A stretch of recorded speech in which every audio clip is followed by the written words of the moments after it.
और तो और हमने जा भी सुनो कि एक कन्या भाई, वह कन्या को जैसे कंस मारवे को है, सो वह कन्या तो आकाश में उड़ के चली गई। और जब आकाश में उड़ करके चली गई और वह कंस को बताई गई कि तेरे मारवे वालों कहीं और पैदा हो चुको,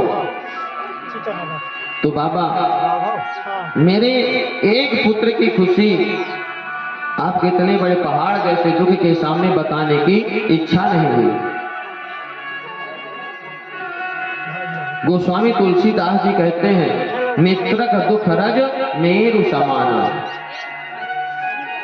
अपने मित्र के एक कण जैसे दुख को भी पहाड़ जैसा समझ करके उसका निदान करना चाहिए कि उसका दुख कैसे दूर हो जाए।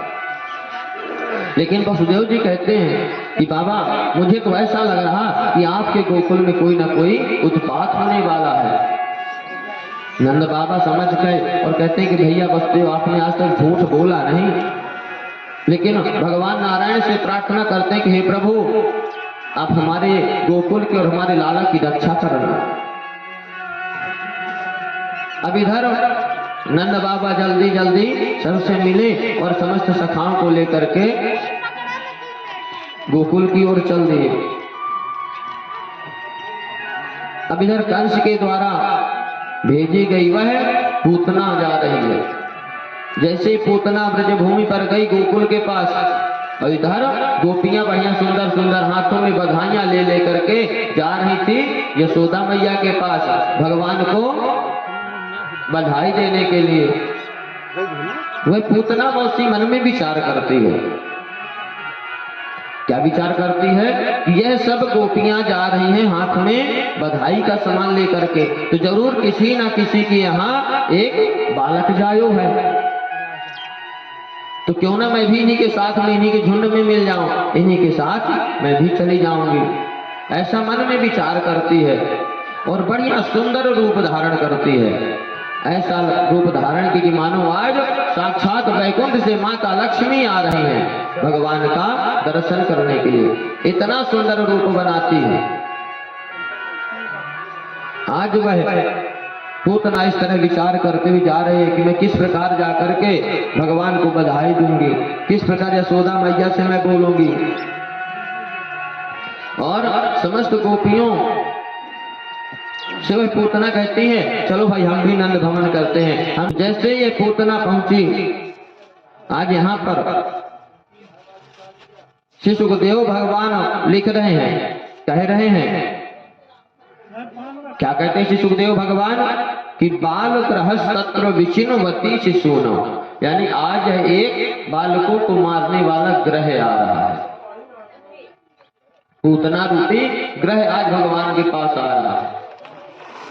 और कल क्या बता रहे थे कि भगवान का नाम रूपी एक ग्रह प्रहलाद जी को लग गया है। 10वां ग्रह प्रहलाद जी को लगा था भगवान का नाम लेने का, और इधर 10वां ग्रह बता रहे कि भगवान को मारने वाला एक ग्रह बना है 10वां ग्रह। आज जब 10वां ग्रह जा रहा है तो भगवान के पास जब पहुंचेगा तो भगवान इसके साथ क्या करेंगे। जैसे ही पूतना मौसी पहुंची वहां, पूतना मौसी कहती अरे बहना बधाई हो, बहना बधाई हो। यशोदा मैया कहती भैया बहना को हमने आज सगनाए देखी, या बहना कहां से कहिए का गई। तब कहती अरे बहना कहा सोच रही, मैं तेरे पास ना आई, मैं तुझे बधाई देने के लिए ना आई, मैं तो तेरे लाला के पास आई, बता तेरा लाला कहाँ है। जब इस तरह से पूतना मौसी बोली तब यशोदा मैया मन में विचार करते हैं कि यदि इस तरह एकाएक से पूछूंगी कि बहना तुम कहां से आई, क्यों आई, किस प्रकार आई, तो शायद यह बुरा मान जाएगी। तब यशोदा मैया कहती कि बहना अभी अभी मैंने हाल ही लाला को सुलायो है, नेक दूर से बधाई दे दियो, उठाइयो ना। पूतना मौसी कहती है हाँ हाँ बहना दूर से ही जाऊंगी। अब इधर जैसे ही यशोदा मैया भगवान के पास पहुंची तो विबुद्धतां बालक मारिका ग्रहं चरा चरत्मा सुनि मिलिते क्षण। आज जैसे ही भगवान को मारने के लिए भगवान के पास पहुंचती, उसी समय चराचर के परमपिता परमात्मा अपनी नेत्रों को बंद कर लिए। नेत्रों को भगवान क्यों बंद कर लिए? भैया जो भगवान के पास आ रही है और भगवान नेत्र बंद कर लिए। इसमें संतों के बहुत सारे भाव हैं, अपने अपने मत हैं कि पूतना के आने पर भगवान नेत्र क्यों बंद किए। एक संत कहते हैं, श्रीमद् वल्लभाचार्य जी महाराज कहते हैं कि पूतना एक अविद्या है और यह अपना रूप बना करके आ रही है मुझे मारने के लिए, और जिसे मैं देखूंगा उसके सामने अविद्या टिक नहीं सकती। वहां बैठो या कहीं और बैठो, मेरे देखते ही उसकी सारी अविद्या समाप्त हो जाएगी, ये सा असली रूप आ जाएगा। तो इसलिए भगवान आंख बंद कर लिए कि देखेंगे नहीं तो बेचारे जिस कार्य से आ रही है उसका कार्य सफल हो जाएगा। एक दूसरे संत का मत है कि पूतना बाल घातनी है, पूता नपी नयति, जो पवित्र बालकों को यहाँ से ले जाती है और ऐसा जघन्य कृत्य करती है, ऐसा पाप करती है कि छोटे छोटे बालकों को, अबोध बालकों को मार देती है। तो ऐसे पापियों का मुख देखने का पाप है, इसलिए भगवान अपने नेत्र बंद कर लिए। एक संत का मत है कि पूतना ने इस जन्म में तो कुछ अच्छा साधन किया नहीं भगवान से मिलने का, और यह मेरे पास आ रही है मेरे दर्शन को, तो भगवान पूर्व जन्म किसके संस्कार देख रहे हैं आंख बंद करके, किसने पूर्व जन्म में ऐसा कौन सा संस्कार किया था जो कि इसे मेरा दर्शन हो रहा है। एक संत का मत है कि भगवान मन में विचार करते हैं कि बताओ जो हमारे नेत्र हैं, तो इन नेत्रों के भी जाति वाले पूतना के शरीर में नेत्र लगे हैं, तो नेत्र मन में विचार करते हैं। अब नेत्र जो भगवान के नेत्र में नेत्र विचार करते हैं कि बताओ हैं तो हमारी ही जाति के यह, लेकिन हमारी जाति के होने के बाद भी यह एक राक्षसी के सौंदर्य की शोभा बढ़ा रहे हैं। इसलिए यदि कोई गलत कार्य करता है तो भले ही वह अपनी ही जाति का क्यों ना हो, उसे त्याग देना चाहिए, उसे की तरफ देखना नहीं चाहिए। इसलिए नेत्रों को नेत्र बंद हो गए भगवान के। एक संत का मत है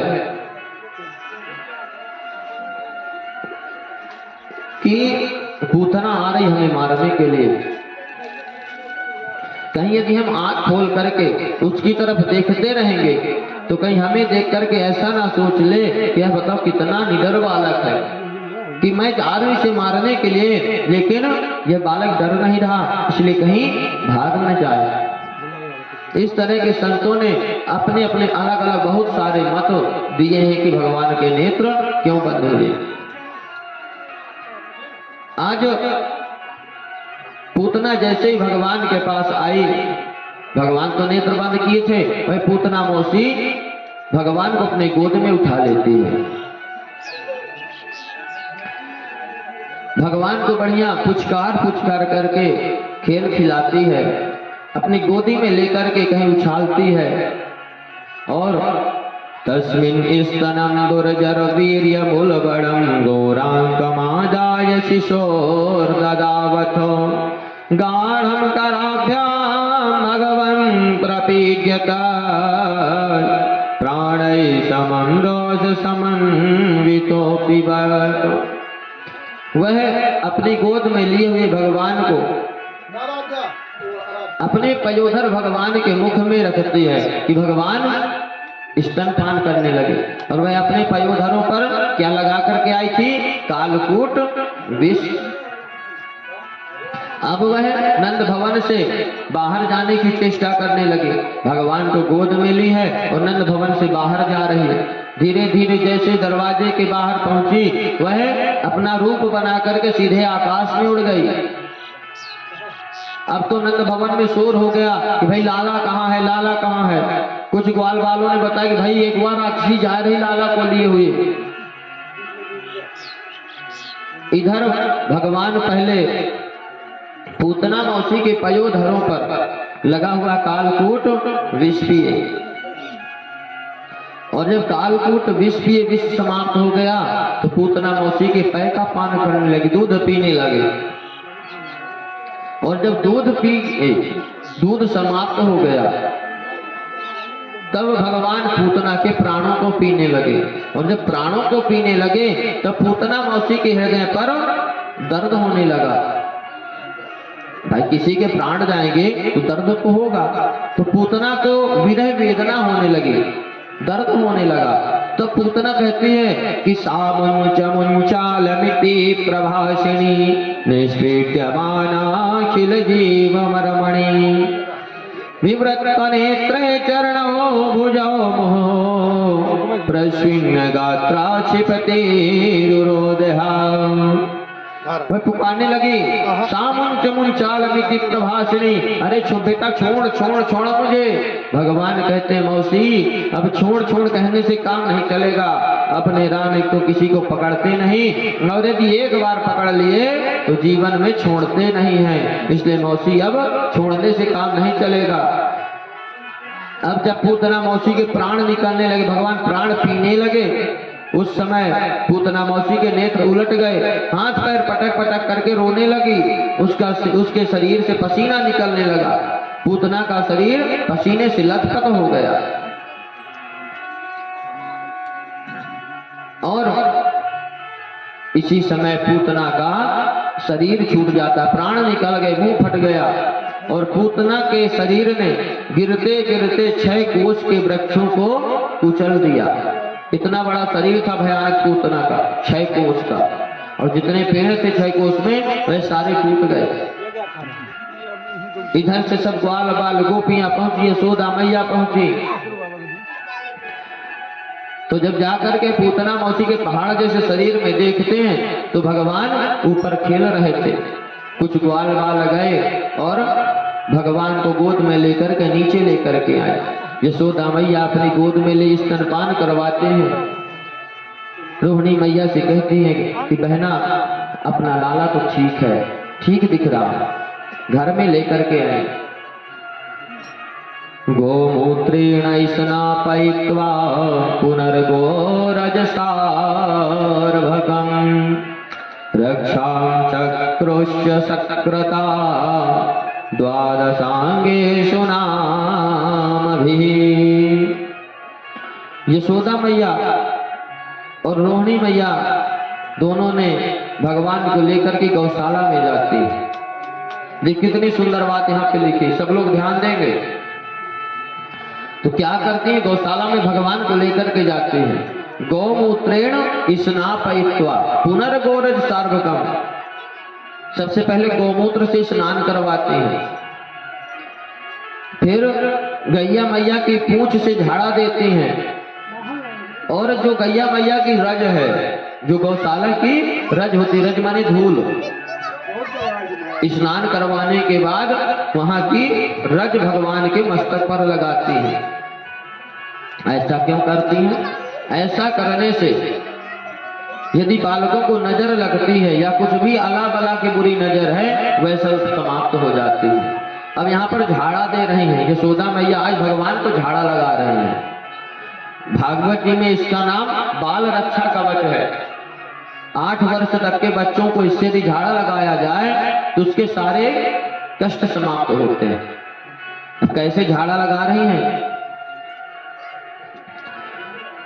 इंद्रियाणि हृषिकेशः प्राणान् नारायणो वतु श्वेतदीपपतिश्च चित्तं मनो योगेश्वरो वतु। हे हृषिकेश भगवान, हमारे लाला के इंद्रियों की रक्षा करना।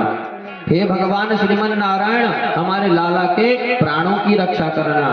हे श्री श्वेतदीप भगवान, हमारे लाला के चित्त की रक्षा करना। हे योगेश्वर भगवान, हमारे लाला के मन की रक्षा करना। फिर व्रजन्तमव्याद वैकुंठ आसीनं त्वां श्रियः पतिः भुञ्जानं यज्ञ भुक् पातु सर्वग्रह भयंकरः। और क्या कहती हैं यशोदा मैया कि हे प्रभु, चलते समय भगवान वैकुंठ रक्षा करें, बैठते समय भगवान श्रीपति रक्षा करें, भोजन करते के समय यज्ञ भोक्ता भगवान मेरे लाला की रक्षा करें। इस तरह यशोदा मैया भगवान को झाड़ा लगा रही है। इधर भगवान बलराम जी से मन ही मन बात कर रहे हैं और कहते हैं दाऊ भैया देख रहे हो, आज मैया आज हमारे ही नाम से हमें ही झाड़ा लगा रही है। दाऊ भैया कहते हैं कि लाला मैं तो सब सुन रहा हूं। और इधर जब पूतना के प्राण छूटे तब उत्तरानंदन परीक्षित प्रश्न करते हैं कि प्रभु ये बतलाइए कि पूतना कौन थी जो आई भगवान को मारने के लिए और भगवान उसे वैकुंठ दिए, तो वैकुंठ में कौन सा, वैकुंठ में उसे कहां पर भेजे।